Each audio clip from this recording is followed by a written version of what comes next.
बिस्मिल्लाहिर्रहमानिर्रहीम नहमदुहु व नुसल्ली व नुसल्लिमु अला रसूलिहिल करीम अम्मा बअद क़ाल अल्लाहु तबारक व तआला फ़िल किताबिल अज़ीम फ़ी शान हबीबिहिल करीम इन्नल्लाहा व मलाइकतहु युसल्लूना अलन नबी या अय्युहल्लज़ीना आमनू सल्लु अलैहि वसल्लिमू तस्लीमा अल्लाहुम्मा सल्लि अला सय्यिदिना व हबीबिना व मौलाना मुहम्मद व अला आलिहि व अस्हाबिहि व अज़वाजिहि व बारिक वसल्लिम या सलाम।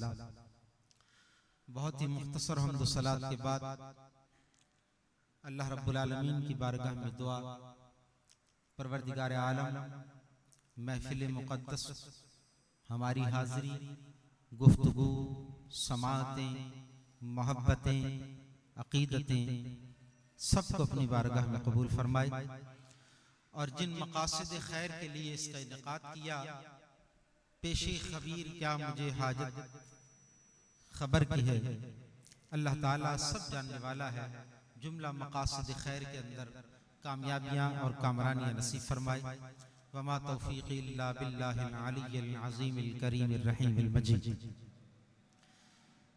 माशाअल्लाह गुफ्तगू मिलाद शरीफ पर और ख़त्म नबूवत पर दोनों हो चुकी हैं। चंद गुज़ारिशात, फिर इख्तितामिया कलिमात, फिर लंगर की जानिब रवां दवा और फिर अपने अपने घर।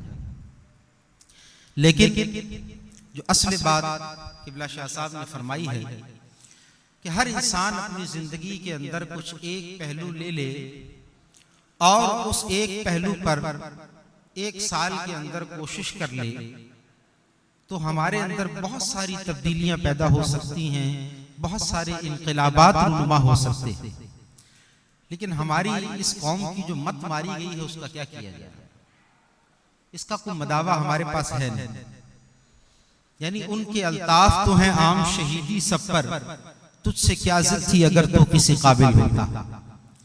अल्लाह की रहमतें छमाछम बरस रही हैं, उसकी हिदायत का सिलसिला न हजरत आदम से पहले कभी मौकूफ हुआ, न मोहम्मद मुस्तफ़ा के बाद कभी मौकूफ हुआ। ये तसलसल के साथ वो हिदायत, वो अनवार व तजल्लियात जारी व सारी हैं। सिर्फ नबूवत और रिसालत का सिलसिला मुनक़ति हुआ है और वो ताजदार ख़त्म नबूवत अलैहिस्सलाम पर आकर मुकम्मल हो गया है।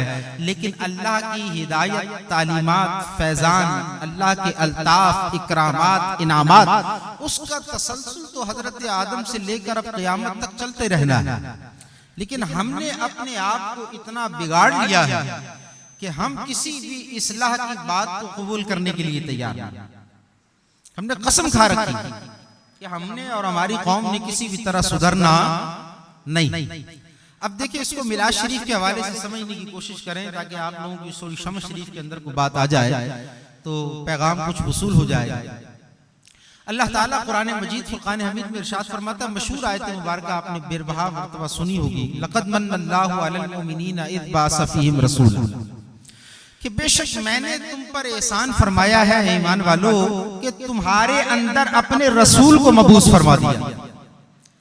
ये अल्लाह ताला का इतना बड़ा एहसान है कि इस एहसान को अल्लाह ताला ने कुरान में वाज़ेह तौर पर दुनिया को जता के बता दिया कि ये वो एहसान कर रहा है, ये अपना रसूल जो तुम्हें दे रहा है, ये इतना बड़ा और इतना अजीम एहसान है कि सारी जिंदगी अगर तुम्हारी जबीन सजदे में झुकी रहे तो कम है। इतना बड़ा एहसान अल्लाह ने अपनी रुबूबियत का एहसान जताने का कहीं जिक्र नहीं किया, शुक्र का किया। मेरा शुक्र करो, शुक्र बजा लाओ, एहसान का जिक्र नहीं। यहाँ अल्लाह रब्बुल आलमीन ने वाज़ेह तौर पर एहसान का जिक्र फरमाया। इस रसूल को भेजने के साथ अल्लाह ताला ने जो एहसान फरमाया है उस एहसान की दो जिहतें हैं। एक तो यह है कि अल्लाह रब्बुल आलमीन ने अपना रसूल दिया, दूसरा यह है कि वो रसूल हमारे पास आने के लिए तैयार भी हो गया। ये एहसान भी है, वो एहसान भी है। एक तो अल्लाह ने अपना रसूल भेजा, दूसरा वो मुस्तफा आने के लिए राजी भी हो गया। कैसे?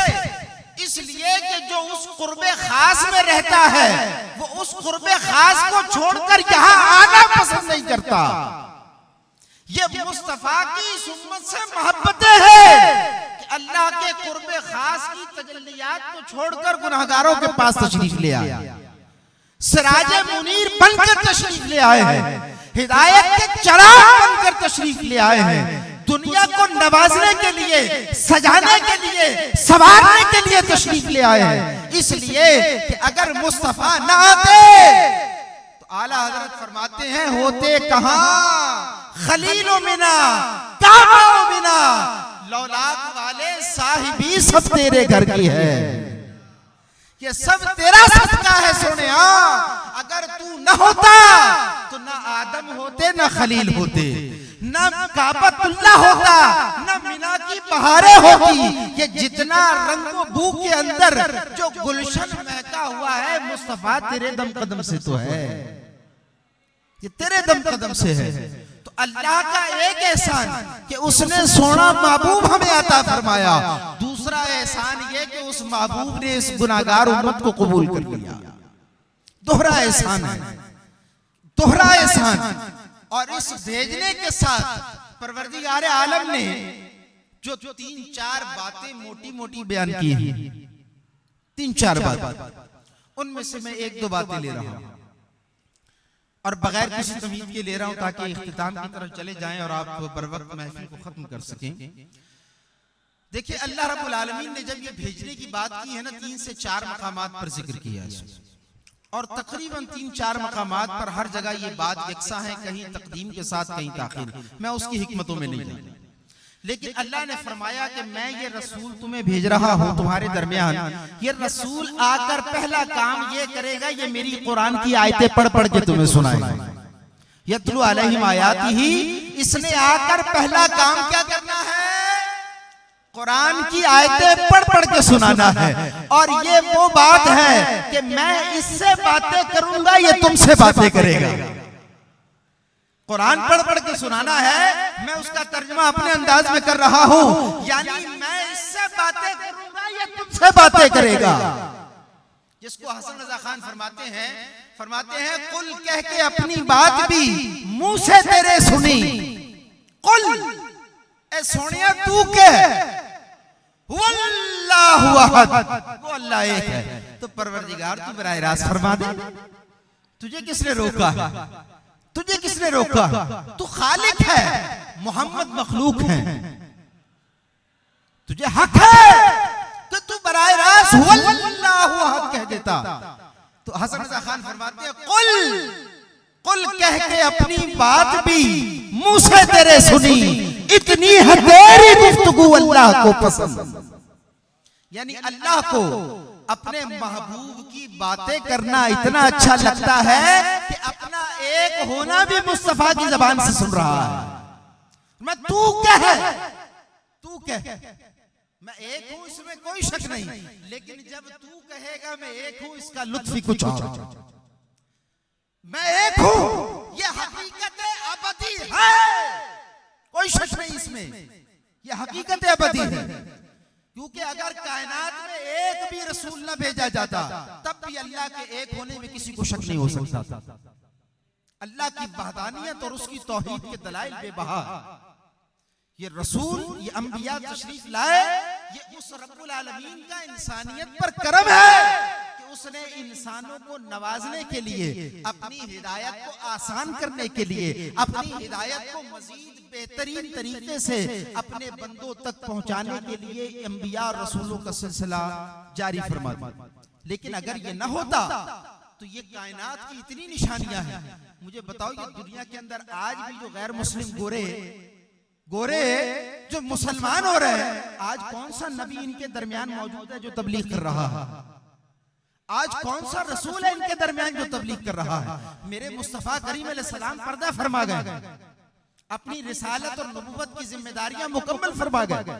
लेकिन आज भी अल्लाह ताला कभी किसी को एम्ब्रियोलॉजी पढ़ने की सूरत में, कभी किसी को एस्ट्रोफिजिक्स पढ़ने की सूरत में, कभी किसी को समंदर में कश्ती में सफर करते हुए ऐसे इनकलाबात दिखाता है कि वो बंदा खुद ब खुद मुसलमान हो जाता है।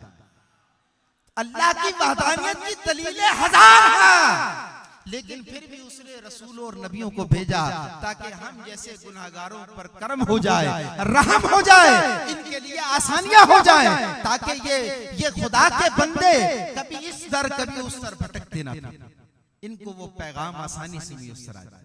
तो अल्लाह ताला ने पहली बात फरमाई है कि मैं इसको कुरान दूंगा, यानी मैं इससे बातें करूंगा, मेरा रसूल तुमसे बातें करेगा, और बातें एक ही दहाने मुबारक। मैंने ये बात इसलिए इंतखाब की है ताकि आज जरा सी वो बात आगे जाके लुम्मी की तरफ भी कर दूं और वो पैगाम भी चला जाए, करूंगा उसको आगे जाके, ठीक है। तो अब अल्लाह यहाँ बातें कर रहा है अपने मुस्तफा के साथ, और मुस्तफा उम्मत से बातें कर रहे हैं। ज़बाने मुस्तफा एक है, कलाम दो निकल रहे हैं। जबान एक है, कलाम दो है, फर्क कैसे करें? मुस्तफा की जबान कहती है अल्हम्दुलिल्लाह रब्बिल आलमीन, ये कुरान। मुस्तफा की जबान कहती है इन्नमल अअमालु बिन्नियात, ये हदीस है। मुस्तफा की जबान एक, कलाम दो। खिताब करते हुए मुस्तफा जिस बात को कह दे, यहां से लेकर यहां तक अल्लाह का फरमान है, वही अल्लाह का फरमान होता है, और जिसको वो न कहे वो अल्लाह का फरमान नहीं, वो मुस्तफा का फरमान होता है। यानी इस दुनिया के अंदर अथॉरिटी एक ही जात है जो कुरान को वाज़ेह करती है। अगर मुस्तफा की जात को बीच से निकाल दिया जाए तो अव्वलीन और आखिरीन जमा होकर भी कुरान का कुरान होना साबित नहीं कर सकते। यानी मुसलमानों के पास जो कुरान है वो भी मुस्तफा की अता है, जो ईमान है वो भी मुस्तफा की अता है। ईमान मिला इनके सदके, कुरान मिला इनके सदके। ईमान भी मुस्तफा का दिया, कुरान भी मुस्तफा का दिया, दोनों देन मुस्तफा की है। अब मुस्तफा को हस्ती है कि जिस हस्ती ने हमारी बस्ती को संवारा हुआ, अगर मुस्तफा न हो तो ये सारी की सारी हस्ती, ये सारा का सारा इनकलाबात आलम का जो निजाम है, ये सारा का सारा दरम बरम बन जाएगा। मुस्तफा करीम अलैहिस्सलाम की बरकत, जिसको अल्लाह कुरान में फरमाता है प्यारे अगर तू ना होता इनके अंदर, अगर तू ना होता तो मैं इन पर वो अजाब करता, लेकिन तू है तो जब तक तू रहेगा मैं इन पर अजाब नहीं करूंगा। अजाब आया ना, कौम नूह पे आया, कौम आद पे आया, कौम समूद पे आया, ऐसे ऐसे अजाब आए कि एक बंदा ना बच सका। आज अभी बुराइयों की बात कर रहे थे शाह साहब, की है ना, ये जो समाजी अखलाकी बुराइयों की बात। मैं कहता हूँ वो आदो समूद विचारों ने तो पता नहीं कोई बुराइयां की होंगी कितनी या नहीं कितनी की होंगी। इस उम्मत के अंदर अगर गिनना शुरू कर दें तो आदो समूद वालों को जिंदा करके सामने कर दिया जाए, वो आदो समूद वाले माफी मांगने लग जाए तो बाबा ना, तुम तो हमारे भी गुरु, इतना इतना तो हमने भी नहीं किया। तो मैं कहता हूँ आजकल तो शैतान भी इस कौम से माफी मांग रहा हो कि बाबा मैं शैतान जरूर हूं लेकिन तुम तो मेरे भी उस्ताद निकले। ऐसे ऐसी बुराइयों के मूजिब ये उम्मत मुस्तफा के कहलाने वाले, यानी ये कुर्ब क़यामत की निशानी वो अपनी जगह है, मैं उसकी बात में नहीं जा रहा, लेकिन ज़वाल का आलम ये है कि मुस्तफा करीम अलैहिस्सलाम का उम्मती जिसने मुस्तफा की निस्बत को हासिल कर रखा है, उस निस्बत को हासिल करने के बावजूद उसका अखलाकी, रूहानी, समाजी, माशी, इक्तिसादी निजाम इतना बदतरीन है कि अगर कोई उम्मती को देखे तो कभी ये दावा नहीं कर सकता ये मुस्तफा का उम्मती हो। यानी इतने बेहतरीन नबी का उम्मती इतना बदतरीन कैसे हो सकता है? इतने खूबसूरत नबी का उम्मती इतना अखलाकी एतबार से बदसूरत कैसे हो सकता है? मेरा मुस्तफा अपने किरदार में सबसे बेहतरीन, मेरा मुस्तफा अपनी गुफ्तार में सबसे बेहतरीन, मेरा मुस्तफा अपने अखलाक में सबसे बेहतरीन, मेरा मुस्तफा सर से लेकर पांव तक हर अदा में सबसे लाजवाब। लेकिन उसका उम्मती अपनी किरदार में, अपनी गुफ्तार में, अपनी अखलाकियात में, अपनी समाजियात में, अपने मामलात में सबसे बदतरीन इंसान कैसे हो सकता है? सवाल यह है मिलाद के अंदर जो पहला मकसद मैं आपको बता रहा हूं वो ये है कि वहां से कुरान लेते हैं और यहाँ अता करते हैं। आगे अल्लाह ने फरमाया इसके साथ मेरा सोना महबूब दूसरा काम क्या करेगा? जिसको मैंने भेजा है ये तुम्हें पाक और साफ करेगा, युज़क्की, सुथरा करेगा, निखारेगा, पाकीज़ा करेगा, तुम्हारी जाहिरी और बातिनी बुराइयों को मिटाकर ये तुम्हें एक लक़द खलक़नल इंसान फी अहसनी तक़वीम की सूरत पर लेकर चला जाए। लेकिन आज उसका उम्मती अहसन तक़वीम तो दूर की बात है, दुनिया के अंदर बाइस नंगोआर बन चुका है, शर्मिंदगी का एक इस्तिआरा बन चुका है। तस्किया कहाँ, जाहिर की बातिन की बात तो बहुत दूर है, हमारे जाहिर के हाल को देख लिया। जितनी गंदगी इस मुसलमान कौम ने फैलाई हुई है अपने जाहिरी माहौल के अंदर, इतनी गंदगी पूरी दुनिया में किसी कौम ने नहीं फैलाई। जिस नबी के आने का मकसद ही तुम्हें पाक करना, गुनाहों से भी अव्वल तो वो है, कुफर से, शिर्क से, बुराइयों से, अखलाकी मामलात से, उसके तुम्हारे मामलात को ठीक करना है। उस नबी ने तुम्हारे जाहिर को भी ठीक करना था, तुम्हारे बातिन को भी ठीक करना, और वो दोनों का पैगाम देकर गए हैं। लेकिन उसी नबी का मानने वाला ये उम्मती मैं और आप सब जो बैठे हैं, आप देखें कि मेरे और आपके सबके घरों का आलम क्या है कि नहीं? ये गली के अंदर निकल के देख लें, आप अपनी अपनी गलियों के अंदर देखें ये उम्मती का हाल। अल्लाह का नबी कह रहा है जिसने रास्ते से किसी तकलीफ वाली चीज को हटा दिया, दूर कर दिया, ये दूर करना भी सदका होगा। कोई पत्थर पड़ा है, कोई झाड़ी पड़ी है, कोई कांटा है, कुछ भी है, तो अगर किसी ने उठाकर उसको साइड में कर दिया, इस पर भी उसको सदके का सवाब मिलेगा। लेकिन उस महबूब का मानने वाला यानी मुस्तफा का उम्मती ऐसा है, वो अपने घर के कांटे लाके भी गली में डाल देगा।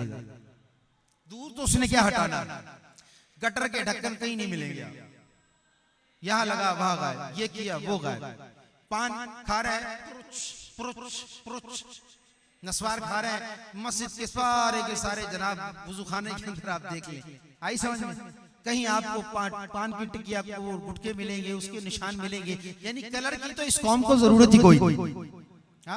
नस्वार की टिकिया मिलेगी, फलाना मिलेगा, पत्थर रोड़े, मिसवाक के टुकड़े, पता नहीं क्या मिलेगा। मेरे मुस्तफा जो तुम्हें जाहिर और बातिन में पाकीज़ा करने आया, आज ये उम्मते मुस्लिमा, आज ये मुस्तफा का दिया हुआ अतिया जिसको आप मुल्क पाकिस्तान कहते हैं कि ये निगाह मुस्तफा में है, ये मुस्तफा का सदका है, इसे मुस्तफा ने नवाजा है, इस पर मुस्तफा की निगाह है, ये मुस्तफा की तवज्जुहात में है। आज इस तवज्जुहात वाले मुल्क का हाल तो देख लें आप। ये तवज्जुहात दुनिया के अंदर आलूदा तरीन ममालिक में पाकिस्तान का नंबर कौन सा तलाश कर लें, उसमें हमारे अपने शहर का नंबर तलाश कर लें आप। यानी गंदगी हमारे जाहिर में भी आज तक बसी हुई है, हमारे बातिन में भी बसी होगी। जिसका जाहिर पाक नहीं उसका बातिन कैसे पाक होगा भाई? भाई नमाज के लिए पहली शर्त क्या है? नमाज के लिए तहारत। जब तक बंदा पाक नहीं होगा उसकी नमाज का आगाज ही नहीं होगा, स्टार्ट ही नहीं होगी। पहली शर्त यह है कि तहारत होनी चाहिए जाहिर की। अभी बातिन की तो मैं बात ही नहीं कर रहा, आपके आज़ाए वुज़ू पाकीज़ा हो तो अल्लाह की तरफ से आपको इजाजत होगी कि अब आपने अल्लाह अकबर कह लेना। अगर आपकी ज़ाहिरी तहारत नहीं है तो रूहानी तहारत हासिल करने के लिए नमाज में एंट्री की इजाजत नहीं है। यानी तहारत हदीस में आता है ना, सफाई निस्फ़ ईमान है। बड़ा पढ़ा होगा आपने, बच्चों ने भी पढ़ा होगा, हर एक ने पढ़ा होगा, सफाई निस्फ़ ईमान, सफाई निस्फ़ ईमान बिल्कुल है निस्फ़ ईमान। लेकिन ये पाई कहां जाती है? मुस्तफा के उम्मती में पाई जाती है ना। ये तो गंदा तरीन रहने वाला आदमी बन चुका है। घर देखो गंदगी का नमूना, इलाका देखो गंदगी का नमूना, मस्जिद में इमाम कमेटी मौजिन हाथ जोड़ जोड़ के थक जाएंगे, खुदा का वास्ता यहाँ ये ना करो, यहाँ ये ना करो, यहाँ नहीं। सवाल अल्लाह ताला ने जो आपको अपने नबी को अता किया, कुरान के बाद उसने फरमाया कि ये तुम्हें पाक करेगा, पाक मुस्तफा ने तुम्हें ज़ाहिरी पाकीज़गी की तालीमात भी अता कर दी, तुम्हारी बातिनी पाकीज़गी की तालीमात भी अता कर, लेकिन इस कौम के पास ना मुस्तफा का कुरान मौजूद, ठीक है, कुरान मौजूद से मुराद कुरान पर अमल की बात है। कुरान तो यहाँ भरे पड़े होंगे, लेकिन साल 2 साल के बाद जब दीमक खाती है तो उठा करके वो रद्दी में और आग में मुकद्दस चले जाते हैं, फिर समंदर में चले जाते हैं। तो इसी काम के लिए रखा है कुरान। इस उम्मत के अंदर सिर्फ एक ही काम के लिए रह गए, जो मोटा सा काम, दम दुरूद करने के लिए या तीजे 40वें पे पढ़ने के लिए, बस मतलब मरकजी काम इस उम्मत के अंदर कुरान के ये रहे। उसके बाद तस्किया, जिसके लिए अल्लाह ने महबूब को भेजा था कि ये सोना रसूल दे रहा हूँ, अपनी बारगाह से जुदा करके तुम्हें अता कर रहा हूँ, और इसीलिए ये अता करते हुए तुम्हें एहसान भी दिला रहा हूँ, ताकि तुम्हें एहसास रहे कि इस एहसान को इसलिए जतलाया जा रहा है कि ये एक अजीम नेमत तुम्हें अता कर रहा हूँ, इसकी कदर करना, इसकी कदर करना, इसकी कदर करना। कहीं ऐसा न हो कि इसकी तालीमात से रुगर्दा हो जाओ। हमने क्या किया, कुरान छोड़ दिया। तस्किया के लिए रसूल आए थे, हमने रसूल से ज़ाहिरी और बातिनी दोनों तस्कियों को हासिल नहीं किया आज तक, इल्ला माशाअल्लाह। ज़ाहिरी का आलम आप सब देख रहे हैं, बातिनी का आलम हर एक आदमी अपनी गर्दन झुकाएगा, उसको पता चल जाएगा उसका बातिन कितना अच्छा है। दिल में बुग़्ज़ है, कीना है, हसद है, अदावत है, पता नहीं दुनिया का कौन सा मसला है जो इस दिल के अंदर नहीं अटका हुआ। हालांकि बुजुर्गों का तरीका क्या था, उन्होंने इस दिल में ये सारी चीजें निकालने के बाद सिर्फ एक ही चीज को डाला था, जिसको शायर ने कहा है, दिल के आईने में है तस्वीर यार, दिल के आईने में है तस्वीर यार, बस जरा गर्दन झुकाई देखेंगे। उन्होंने दिल में एक एक तस्वीर रखी हुई थी बस, और हमने दुनिया जहान का गंद भरा हुआ है, दुनिया जहान का गंद भरा। और उसके बाद अल्लामतुद्दहर, फलाना ढमाका, मौलवी, मुफ्ती, शेखुल इस्लाम, डॉक्टर, प्रोफेसर सब है, यानी ये सब कुछ है, लेकिन एक मुसलमान या मोमिन कामिल नहीं। ये हमारा आलम। तो हमने अपने रसूल के आने का दूसरा मकसद भी खो दिया। कुरान गया, दूसरी बात क्या थी, ज़ाहिरी और बातिनी सफाई, वो भी गई, ठीक है। उसके बाद क्या है, हिकमत और दानाई, किताब की तालीम देगा और हिकमत की तालीम देगा। लेकिन उस रसूल ने हमें तालीम तो सारी दी है, लेकिन इस कौम ने कसम खाई है कि हमने उनकी तालीमात पे अमल नहीं किया। वो अपनी तमाम चीजों को बयान फरमा गए, दियानतदारी के साथ बयान फरमा गए, लेकिन इस कौम ने आज तक ये उसूल अपना रखा है कि हमने अपने मतलब की बात मुस्तफा से ले ली।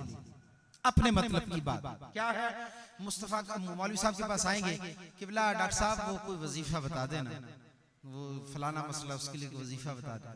ये भी दुर्वेश सूफी आदमी है, तो उनको हम कहते ही सूफी हैं, सूफी मिजाज, चल जी फलाना पढ़ो, ये पढ़ो, पढ़ो दे रहे। काम हमने रखा सिर्फ अज़कार से, तेरी तालीम अपनाई अग़यार, काम हमने रखा सिर्फ अज़कार से।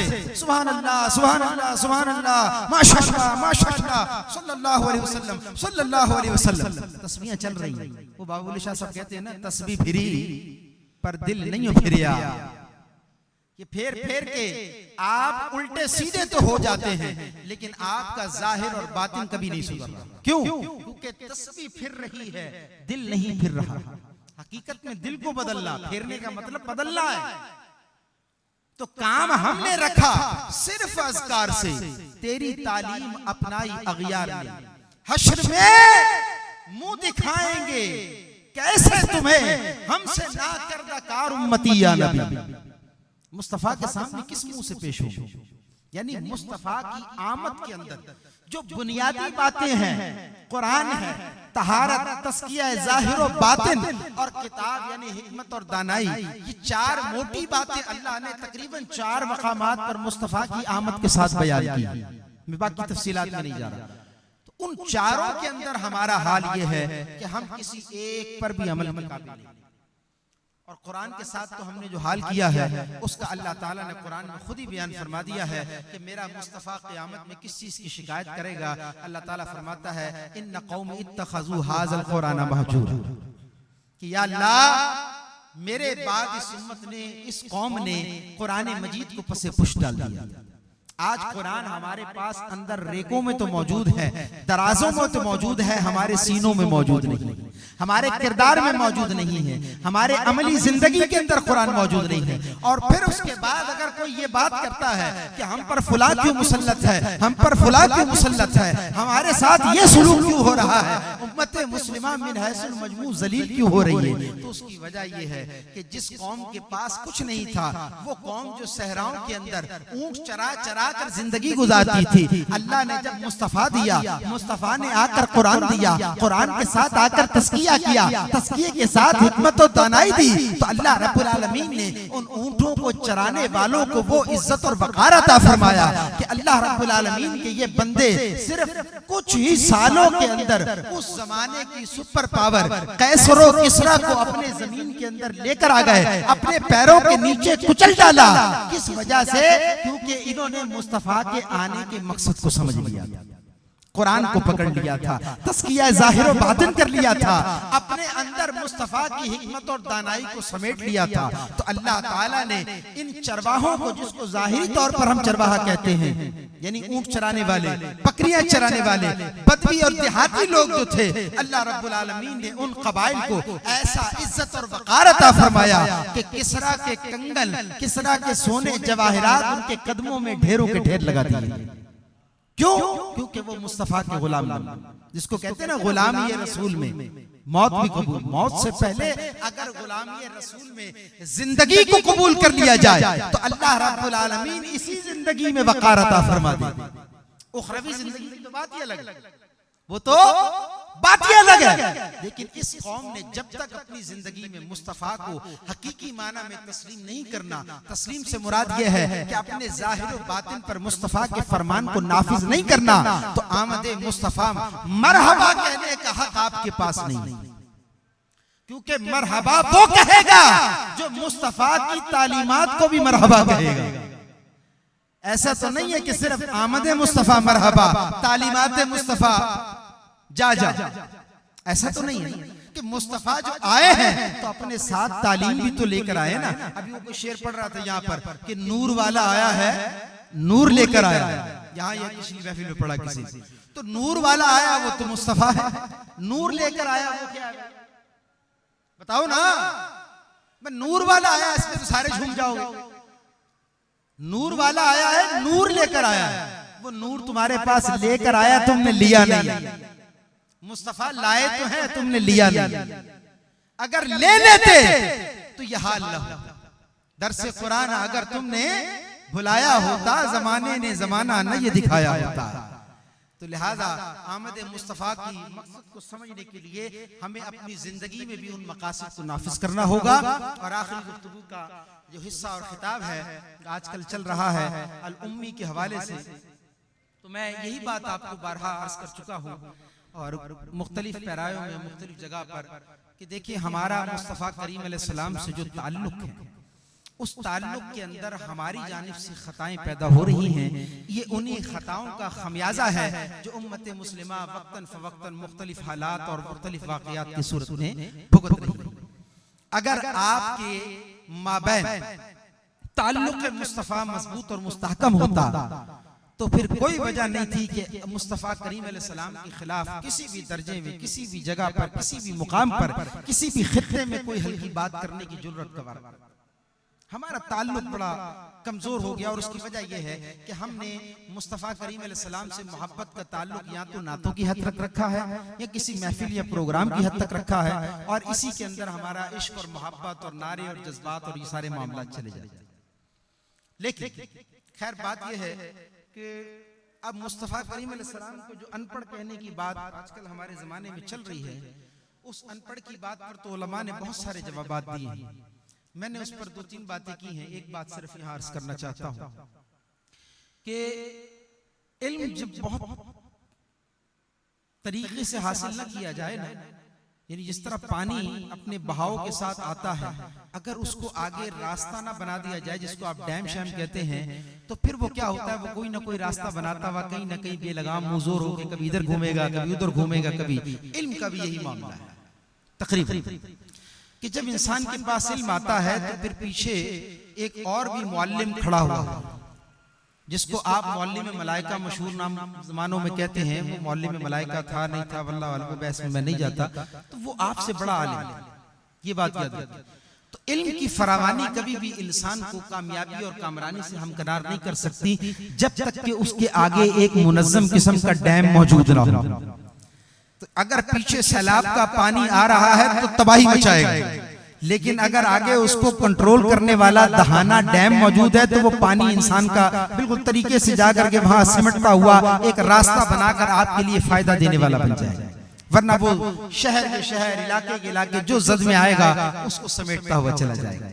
तो हमारे यहाँ मसाइल ये है कि बाज़ औक़ात इल्म के निकात बयान करने में और कुछ ऐसी मुनफरिद चीज़ें बयान करने में इंसान इस तरह की गुफ्तगू कर लेता है। मैं इस तरह का कभी भी आदी नहीं कि कोई जज्बाती गुफ्तगू करूं या किसी को हिजान अंगेज माहौल की तरफ लेकर जाऊं। मैं यही कहता हूं कि खता इंसान से होती है, वो अपनी जगह है, तौबा का दरवाजा अल्लाह ने जब मरते दम तक खोला है वो भी अपनी जगह है। हम तो हमेशा सबके लिए खैर की बात करते हैं, लेकिन इतनी बात है कि इल्म पढ़िया पर अदब नहीं सीखिया की लेना इल्म पढ़ के हो। आप अपनी निकात को, आप अपनी इल्मी लताइफ को, आप अपनी तहकीकात को चूल्हे में डालें। अगर इस चूल्हे में डालने के बाद भी कुछ बच जाता है तो उठाकर उसको किसी गटर में फेंक दें, लेकिन ये याद रखें कि ये बारगाहें वो बारगाहें हैं जहां पर इल्म की वजह से इंसान को कबूलियत नहीं मिलती, बल्कि उसके इखलास की वजह से, उसके अदब और एहतराम की वजह से यहाँ से नवाजा जाता है। तो इल्मी निकात बाज़ औक़ात ऐसी मूशगाफियों की तरफ ले जाते हैं जहां पर बंदे को खुद एहसास नहीं होता कि उसने क्या कहा है और क्या नहीं कहा है। लेकिन होता यह है कि हमारे अंदर जो माहौल पनप रहा है, हम हक और बातिल की तमीज किए बगैर सिर्फ अपने अपने मिजाज की बुनियाद पर एक दूसरे के साथ दस्तो गरेबां होते जा रहे हैं। मैं यहाँ ये मैसेज देना चाह रहा हूँ, उम्मी पर बात नहीं कर रहा, बहुत तफसील के साथ चली जाएगी। ब्लॉग्स भी हैं, लोगों ने लिखे हैं, उलमा ने तकारीर भी की हैं, वो लोग उसको जो चाहे कहते रहे। मैं इतना कहता हूँ, लोग कहते हैं अल-उम्मी का मतलब अनपढ़ था, मैं कहता हूँ इसके लिए यही बात काफी है, जिसने अल-उम्मी का मतलब अनपढ़ किया ये खुद उसके अनपढ़ होने की दलील। सीधी साफ आसान सी बात ये, ठीक है। बाकी इल्मी तहकीकात क्या कहती हैं क्या नहीं कहते चुल्ले से जान, इल्मी लिटरेचर अपनी जगह वो है, तहकीकात भी हैं, उलमा ने सारे नुसूस शवाहिद भी बयान कर दिए हैं, लेकिन हमें हर जगह इल्म कामयाब करवाने वाला नहीं है, हमें अल्लाह का फजल कामयाब करवाने वाला है, हमें मुस्तफ़ा की निगाह कामयाब कराने वाली है, हमें मुस्तफ़ा का इश्क, उनकी मोहब्बत, उनका अदब, उनका एहतराम, उनकी निस्बत, उनका ताल्लुक कामयाब कराने वाला है। ये इल्म ऐसा है कि अगर इसको सैलाब की तरह मुंहजोर छोड़ दिया जाए तो ये खुद इंसान को बर्बाद कर देता है। इसी इल्म ने तो शैतान को बर्बाद किया, इसी इल्म ने तो फिरौन को बर्बाद किया, इसी इल्म ने तो बड़े बड़े करोड़ फर वालों को बर्बाद कर दिया है। लेकिन बसा औकात ये इल्म अगर समेटा न जाए तो इंसान को उस जिल्लत के दहाने पर खड़ा कर देता है जहां से वापसी का रास्ता नहीं होता। तो लिहाजा अनपढ़ का तर्जुमा करना ये खुद इंसान के अनपढ़ होने की दलील है। जो बात मैंने की है अहमद मुस्तफ़ा से, उसी से इसका जवाब मौजूद है और इस पर अपनी गुफ्तगू खत्म कर रहा हूँ कि अल्लाह रब्बुल आलमीन ने कुरान मजीद में इरशाद फरमाया कि मैंने अपना रसूल भेजा है अनपढ़ों के दरमियान, उम्मीयीन रसूल, अनपढ़ों के दरमियान रसूल भेजा। एक सीधी और सादा सी बात क्या है कि अगर भेजा जिसके दरमियान, जैसे हमारे दरमियान भेजा ना, हम तो अनपढ़ हैं, इसमें कोई शक नहीं, ठीक है। लेकिन अगर जिसको भेजा जा रहा है वो भी अनपढ़ हो तो उसने आकर पढ़ाना क्या है? तो सवाल ये है, मिसाल समझाने के लिए दे रहा हूं कि अगर फिजिक्स की क्लास हो रही है मास्टर्स लेवल, ठीक है, केमिस्ट्री की हो रही है, मैथमेटिक्स की हो रही है, आगे पहली मतलब फर्स्ट ईयर है मास्टर्स की, वो बैठे हुए नौजवान पढ़ने के लिए, उस्ताद अभी आएंगे, प्रोफेसर साहब आएंगे और आकर हमें पढ़ाएंगे। अब प्रोफेसर साहब ऐसे हैं जो अंगूठा छाप है, कहीं सिंध जामशोरों से या किसी इधर उधर की यूनिवर्सिटी से पैसे शैसे देके डिग्री तो ले आए, डिग्री ले आए। चलो एक वाकई इस पर सुनाता हूं और आसान हो जाएगा। कराची में कॉलेज है, तो नाम नहीं लेता उसका, वहां पर एक टीचर अपॉइंट हुआ, पुरानी बात, एक टीचर अपॉइंट हुआ है अंग्रेजी क्लास, इंग्लिश। तो बड़े टीचर शॉर्ट होते हैं तो उस टीचर को अपॉइंट कर लिया गया, पुराने वक्त की बात 20-25 साल पहले। अब प्रिंसिपल साहब ने पीरियड लगा दिया कि भाई यारी बात है, कितने सेक्शंस बने में, इंग्लिश तो जारी बात हर उसमें कंपलसरी होती है, पढ़ाना होता है। तो उन्होंने कहा यार एक काम करते हैं, इसको एक में 2 में 2-3 सेक्शन उसको दे दिए, चले जी ये फलाना फलाना पीरियड आपका वहां है। ठीक है, उसने ले लिया। अब ले तो लिया, वो क्लास में ना जाए, बच्चे बैठे, प्रिंसिपल प्रोफेसर साहब आएंगे पढ़ाएंगे, आएंगे पढ़ाएंगे, प्रोफेसर जाए ना। वो कोई महीना ऐसे गुजर गया, बच्चों ने प्रिंसिपल कहीं गुजर रहा होगा, ये पता चला होगा, कंप्लेन की है, तो उन्होंने आके उनसे पूछा कि हजरत वो हमारे आपकी क्लास नहीं हो रही बेटा। तो उन्होंने कहा हजरत कौन सी क्लास को, प्रोफेसर साहब तो आए नहीं। उसने कहा वो प्रोफेसर इंग्लिश के थे, वो अपॉइंट तो कर दिया। अच्छा आए नहीं आए, एक भी क्लास नहीं पूछा गया उनके पास, सर आप क्लास नहीं ले रहे। वो जरा मैं था यूं था, फिर मैं लेता हूँ। चलो उन्होंने कहा कोई बात नहीं, हो गया गुजर गया, हफ्ता और दे दिया जनाब, वो अगले हफ्ते भी नहीं है क्लास के अंदर। यानी इस तरह करते हुए को 1.5-2 महीने जो है वो गुजर गए, टामाटोल करते करते। अब उसने देखा कि आगे और काम तो चलना नहीं, तब वो प्रिंसिपल के पास अकेले में गया। अकेले में जाके कहने लगा हजरत वो असल में बात ये है, नकल में बात ये है। उन्होंने कहा जी सीधी बात करें, मसला क्या है? हमने आपको बुलवाया इसलिए था ऊपर से सिफारिश करके कि इधर अपॉइंट कर दें, आप गवर्नमेंट लेक्चरर बनकर आए हैं हमारे पास, क्लास भी नहीं ले रहे। तो उन्होंने कहा हजरत असल में बात ये, मेरी यूनिवर्सिटी जो है ना वो डिग्री वहाँ की है, तो वो असल में इंग्लिश मेरा सब्जेक्ट है। उसने कहा ये कौन सी डिग्री है जो आपका सब्जेक्ट नहीं था? उसने कहा असल में बात ये हजरत, वो मैंने जो है ना वो बायोलॉजी पढ़ी हुई है, ये पता नहीं कौन सी सब्जेक्ट का उसने नाम है, असल में मेरी डिग्री थी ये, तो मुझे जो है ना वो ये वाली डिग्री, वो इस तरह की खिचड़ी पकाई। प्रिंसिपल ने कहा अच्छा भाई जान छोड़, एक काम कर, इंग्लिश नहीं आती ना, कोई बात नहीं, तू बायोलॉजी की क्लासें ले। उसने टाइम टेबल चेंज किया और कहा जनाब ये है, किसी और दूसरे को कहा यार आप इंग्लिश का फिलहाल गुजारा करें। उसने इंग्लिश पढ़ाना शुरू कर दी। अब इसको नया टाइम टेबल दिया जनाब, 1 महीना फिर शाडो, फिर न पढ़ाने जाए क्लास के अंदर। फिर कंप्लेन आ गई। उसने कहा हजरत पहले तो आपका इंग्लिश का मसला था, चलो वो डिग्री पता नहीं आपके क्या मसला है, आपने बायोलॉजी पढ़ी थी, अब तो आपको बायोलॉजी की क्लास दे दी, तो अब क्यों नहीं पढ़ाने जा रहे? उसने कहा हजरत मसला सीधा साधा है, आपको सीधी 2 + 2 = 4 की बात बताऊं? उसने कहा जी हाँ बिल्कुल यही बताएं, करो की। वो गया अपना इस्तीफा जो है ट्रांसफर ऑर्डर जो है ना वो लाकर उसको जो है ना वो कर दिया कि हजरत मुझे ट्रांसफर कर दे, मैं फला कॉलेज में। उसने कहा ट्रांसफर क्यों कर रहे, आपका इंग्लिश का मसला था, आपने कहा नहीं है, मैंने चेंज करके बायोलॉजी दे दी, तो अब यहाँ से ट्रांसफर करा के कहीं जाएंगे, आखिर पढ़ाना तो पड़ेगा ना, कहीं भी जाएंगे क्लास तो लेनी पड़ेगी ना। उन्होंने कहा क्लास तो लेनी होगी, लेकिन मेरे साथ एक और भी मसला है। उसने कहा अल्लाह का वास्ता वो मसला बता दे। उसने कहा हजरत मसला मेरे साथ ये है कि मैंने जिससे डिग्री खरीदी थी, मैंने उसको कहा था मुझे एजुकेशन की डिग्री ला के देना, तो उसने पहले मुझे अंग्रेजी की ला के दी थी, बाद में बायोलॉजी की ला के दी, तो एजुकेशन की लाया नहीं था। तो मेरे पास एक डिग्री अंग्रेजी की है, दूसरी बायोलॉजी की है, मांगी मैंने उससे एजुकेशन की डिग्री। तो प्रिंसिपल साहब ने कहा एक काम करें हजरत, वो तीनों डिग्रियां आप जमा करें और जहां जाना चाहते हैं अल्लाह का वास्ता आप वहीं चले। इस वाक्य से समझाने कि अगर वो बंदा क्लास में आ भी जाता तो तालिब इल्मों का कोई फायदा होना था? तलबा वैसे निकम्मे नकारे अनपढ़, और ये टीचर जो था इसको भी अंगूठा छाप डिग्री लेकर आया था, पता कुछ नहीं था, कख नहीं था, इसने आकर क्या पढ़ाना था आगे को। तो अल्लाह बगैर किसी तमसील और मिसाल के बात समझा रहा हूं आपको, ताकि ये बात इस मिसाल के जरिए समझ में आ जाए, वरना इससे कोई ताल्लुक नहीं है कि अगर मुस्तफा करीम अलैहिस्सलाम को भी माज अल्लाह अनपढ़ समझ लिया जाए और जिनके पास भेजा गया वो भी अनपढ़ हो, तो मुझे बताएं अनपढ़ ने आकर अनपढ़ों के पास करना क्या था? यानी जिसको भेजा जाए माज़अल्लाह वो भी अनपढ़ हो, और वो ऐसा अनपढ़ हो कि अल्लाह उसके भेजने के साथ कह रहा है कि तुझे कुरान पढ़ के सुनाना है, तुझे इनकी तस्किया भी करना है, तुझे किताब भी समझानी है, और सिर्फ किताब नहीं समझानी बल्कि हिकमत और दानाई के साथ समझानी। यानी किताब सिर्फ नहीं समझानी बल्कि हिकमत और दानाई के साथ समझानी है, यानी इसके असरार और रुमूस को भी समझाना है। अब ऐसी शान वाले नबी के बारे में जिसको अल्लाह ने 4 मकामात पर ये शानों के साथ सिर्फ उसके आने का जिक्र किया हो, सिर्फ उसके भेजे जाने का जिक्र किया हो, अगर उसको भी कोई अनपढ़ समझता है तो फिर दुनिया में इस तर्जमा करने वाले से ज्यादा दुनिया में कोई अनपढ़ हो दूसरा कोई। समझ रहे बात? फिर बात यह है कि इल्म नबूवत पर, इल्म रिसालत मुआब सल्लल्लाहु अलैहि वसल्लम पर सैकड़ों आयात हैं। अब किसी कौम ने पढ़ी हो या न पढ़ी हो, हम तो सिर्फ इतनी बात करते हैं, पढ़े न लिखे जनाबे वाला शागिर्दे रशीद हक ताला, यानी मखलूक में से किसी से नहीं पढ़े हैं, अल्लाह रब्बुल आलमीन ने आपको पढ़ाया है। और वो अल्लाह खुद फरमाता है अर्रहमान अल्लमल कुरान व अल्लमका मा लम तकुन तालम सनुक़रिउका फला तंसा, ऐ महबूबा तुझे ऐसा पढ़ाएंगे, ऐसा पढ़ाएंगे, ऐसा पढ़ाएंगे कि तुम भूलोगे नहीं। हम तुझे वो पढ़ा देंगे जो तुम नहीं जानते थे। रहमान तुझे तालीम देगा। अल्लाह रब्बुल आलमीन जब सिखाएगा तो सीखने वाला मुस्तफा हो, तो बताएं अल्लाह ने क्या क्या सिखाया होगा और मुस्तफा ने क्या क्या सीखा और पढ़ा होगा। ये तो पढ़ने वाला जाने और पढ़ाने वाला जाने।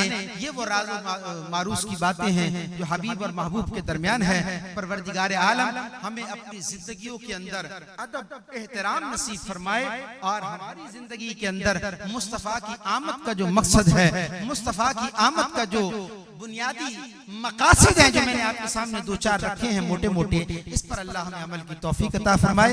पैगाम आखिर ये है कि अपने इलाके को साफ रखें, अपने आप को साफ रखें, अपने जाहिर को साफ रखें, अपने बातिन को साफ रखें। खुदा का वास्ता इस उम्मत को तबाही से बचा लें। हमारी ये बीमारियां, ये वायरस, ये परेशानियां, ये तकलीफ, ये दुख, ये आफतें, ये अक्सर तो हमारे अपने हाथों के करतूत। मैं भी मर रहा हूँ अभी चिकनगुनिया से, और भी पता नहीं आप लोग कितने लोग होंगे। और इस तरह की आए दिन बीमारी, ये किस तरह होता है भाई चिकनगुनिया? जहां मच्छरों की कसरत हो। मच्छर किस तरह आते हैं? मिठाइयों पे आते, गुलाब के इत्र पे आते, परफ्यूम पे आते, कहाँ गंदगी पे आते। तो गंदगी किसने पैदा की? मैंने, आपने की। तो नतीजा क्या है कि भुगतते हम सब, हमारा मुआशरा भुगत रहा होता है। हम उस नबी के मानने वाले हैं जो खुद भी रहमत बनकर आया, दूसरों को भी रहमत बनना सिखाया, लेकिन उसका उम्मती खुद भी जहमत बना हुआ है, दूसरों को भी जहमत दे रहा है। तो अपने अंदर कम से कम आज की इस महफिल का पैगाम शाह साहब ने बड़ा दिया। वो इल्मी आदमी है, मैं जाहिल आदमी हूँ, अपनी मिजाज के अंदर बोलता हूँ, ठेठ किस्म का आदमी हूँ। तो अल्लाह का वास्ता लंगर शंगर खाएं, जो करना है करें, मोटे ताजे हो जाएं, हम जैसों पे रहम करें, अपने आप पे रहम करें, कम से कम जाहिरी बातनी पाकीज़गी का एहतमाम करें। नारे जितने लगाने बाबा लगाओ, किसी ने नहीं रोका तुम। लेकिन तुम जब यहाँ से उठकर, ये अभी महफिल हो रही है ना, अभी ये मस्जिद है, ताजीम अदब एहतराम सब आपको पता है। अभी जब आपको लंगर खिलाया जाएगा ना, उसके बाद यहाँ की गंदगी देख लीजिएगा। अभी अभी आपके सामने फैसला आ जाएगा। ये चावल इधर, या जो भी लंगर है वो पड़ा होगा, वो उधर पड़ा होगा, हाथ इधर से साफ कर रहे होंगे, अगर दूसरा उधर देख रहा हो उसकी चादर से साफ कर रहे होंगे। ये है हमारा हाल। तो एक पैगाम दे रहा हूँ, ये आखिरी पैगाम दे रहा हूँ, खुदा का वास्ता अपनी जाहिरी और बातिनी सफाई का एहतमाम करो। अक्सर हमारी बीमारियां, हमारे मसाइल, हमारे खानगी मसाइल इसी वजह से होते हैं। शौहर बीवी के करीब नहीं जाता, बीवी शौहर के करीब नहीं आती। क्या है कि बदबू उठ रही है तुम्हारे, खुशबू तुम्हारी जिंदगी में है ही नहीं। नफासत, तहारत, पाकीज़गी किसी नाम की नहीं है, न कौल में, न फेल में, न अमल में, न गुफ्तार में, न किरदार में। यानी बोलेंगे तो गंदा बोलेंगे,